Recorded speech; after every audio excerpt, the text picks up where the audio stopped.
Hello बच्चों, welcome back सूरज sir academy.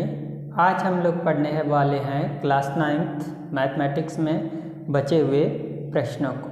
इसके पहले हम लोग 2 पार्ट कवर कर चुके हैं। यदि आप उन दोनों पार्ट्स को देखना चाहते हैं तो आपको डिस्क्रिप्शन बॉक्स में लिंक मिल जाएगा, वहाँ से देख सकते हैं। तो चलिए आज बिना देरी किए हुए सॉल्व करते हैं अपना पहला प्रश्न और इसी एक्सरसाइज का चौथा प्रश्न। ठीक है, चलिए 4th प्रश्न है। क्या दिया गया है, ध्यान से देखिएगा। है यदि 2 बिंदुओं A और B के बीच एक बिंदु C ऐसा स्थित है कि AC बराबर BC है, तो सिद्ध कीजिए कि AC बराबर है 1/2 AB और एक आकृति खींचकर इसे स्पष्ट कीजिए। क्या कर रहा है, एक लाइन है ना, एक रेखा पहले खींचना है। क्वेश्चन नंबर 4th है इस एक्सरसाइज का, क्वेश्चन नंबर 4th। और ये एक्सरसाइज कौन सी है आपको पता है, कौन सी 5.2 के बचे हुए प्रश्नों को करेंगे हम। देखिए क्या है, एक लाइन आपको ड्रा करना है A B ना, ये ले लिया। इसके बीच में एक बिंदु आपको C भी दिखाना है। ठीक है, एक बिंदु C दिखाना है। अब क्या बोल रहा है, कह रहा है दिया है AB बराबर है AC बराबर है BC के। क्या दिया है, दिया है AC बराबर है BC के। ये चीज़ आपको दे रखा है, ठीक ना। तो अब ध्यान दीजिएगा, आपको लाना क्या है, प्रूव क्या करना है, करना है AC बराबर 1/2 AB। यही आपको लाना है, यही आपको सिद्ध करना है, ठीक ना। कहने का मतलब इसको सॉल्व करके हमें ये लाना है। अब ध्यान दीजिएगा, हमें सब कुछ दे दिया है, अब क्या कैसे लाना है ध्यान दीजिएगा। यहाँ से देखेंगे अगर AC और BC के लिए हम क्या लिख सकते हैं, इसको AC प्लस BC बराबर क्या होगा, बोलिए AB होगा कि नहीं, बोलिए। AC BC दोनों जोड़ने पर क्या आया, बड़ी वाली लाइन आई AB।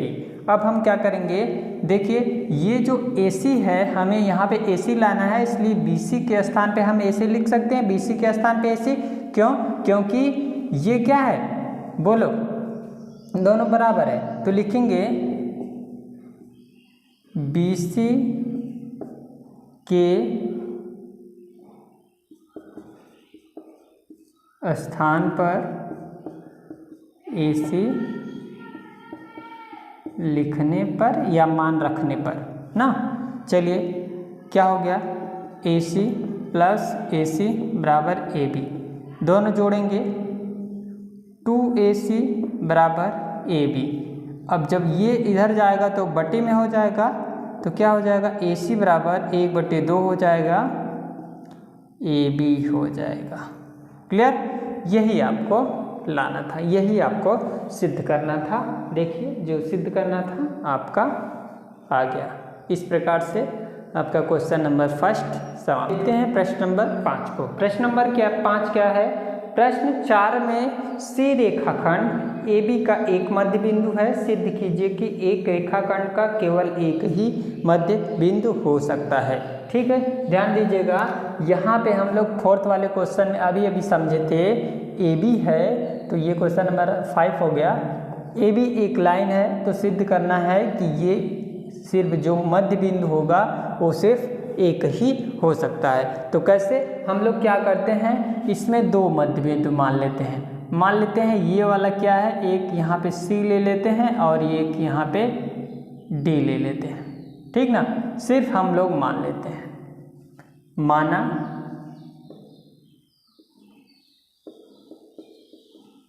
रेखा AB का 2 मध्य बिंदु C और D हैं, C और D हैं। क्लियर, अब देखेंगे ध्यान से, यहाँ से देखिए, अभी अभी जब हम लोग देखे थे, यदि कोई लाइन थी, यहाँ पे कोई लाइन थी ABC, तो इसको हम क्या लिखते थे बोलिए, अभी आया था AC बराबर 1/2 AB आया था ना, मतलब ये छोटी वाली लाइन बड़े के अपान में लिख सकते हैं। चलिए इसको भी वैसे कर लेते हैं, क्या लिखेंगे, AC लिख लेंगे, AC बराबर क्या हो जाएगा, AC बराबर बोलिए 1/2 ना AB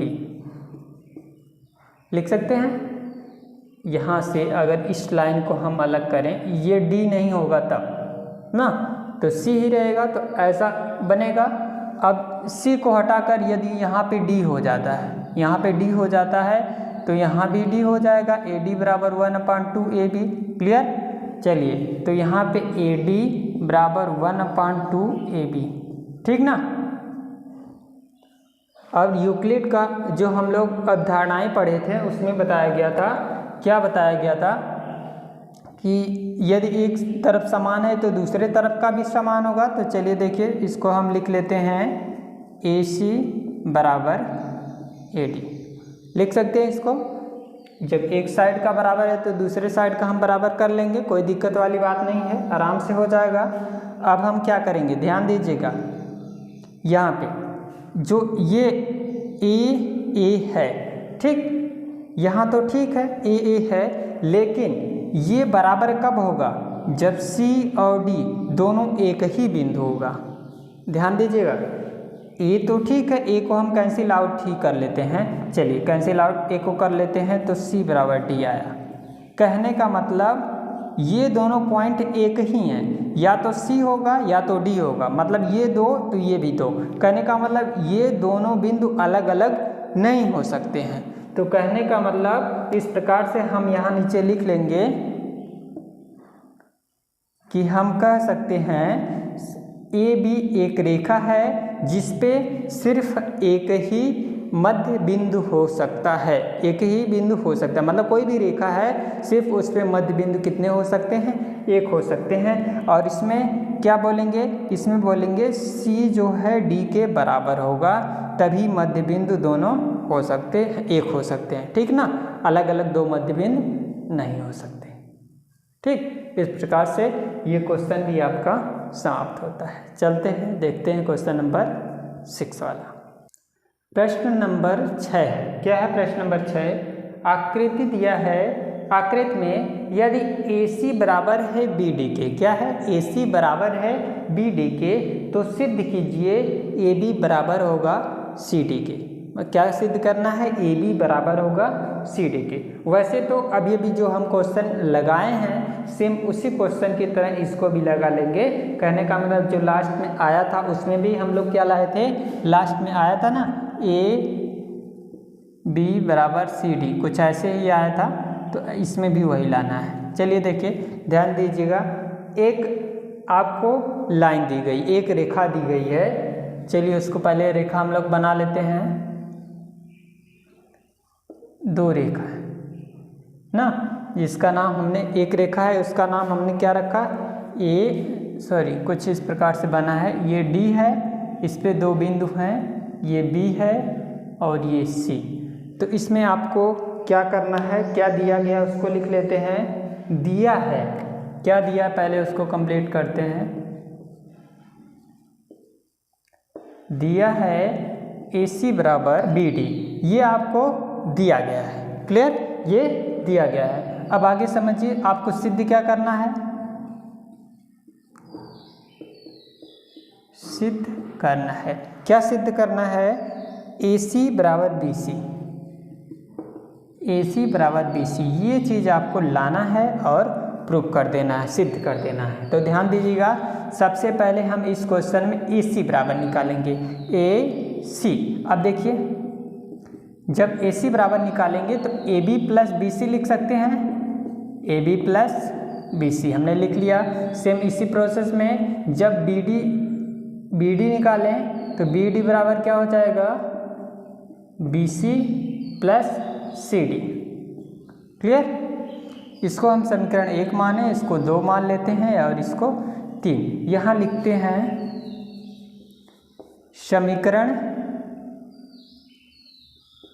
2 और 3 का मान समीकरण 1 में रखने पर, समीकरण 1 में रखने पर चलिए हम रख देते हैं। अब देखिए AC का मान यहाँ पे रखेंगे तो क्या आ जाएगा, इस जगह पे AB प्लस BC और ये BD के स्थान पे ये रख देते हैं BC प्लस CD, हो गया ना। देखिए AB के स्थान पे हमने ये रख दिया और BD के स्थान पे ये रख दिया, क्लियर। अब देखिए ये दोनों तरफ बराबर है, ठीक ना।